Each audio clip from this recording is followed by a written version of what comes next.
Jhenaidah Surat union ছাত্রদল ফাউন্ডেশনের উদ্যোগে ১৬ নং সুরাট ইউনিয়নের বিভিন্ন গ্রামের অসচ্ছল ও দুস্থ বিএনপি পরিবারের মাঝে ঈদ উপহার বিতরণ করা হয়েছে।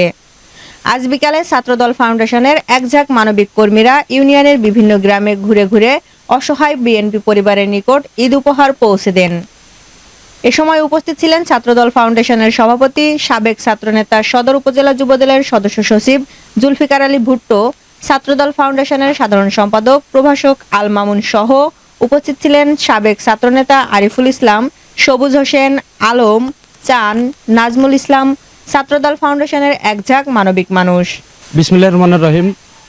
ইতিমধ্যে আপনি অবগত হয়েছেন সুরাট ইউনিয়ন ছাত্রদল ফাউন্ডেশন এই ইউনিয়ন ছাত্রদলের সাবেক নেতৃবৃন্দ নিয়ে একটা সংগঠন। এই সংগঠন সুরাট ইউনিয়নের জনকল্যাণমূলক কাজের সাথে সম্পৃক্ত।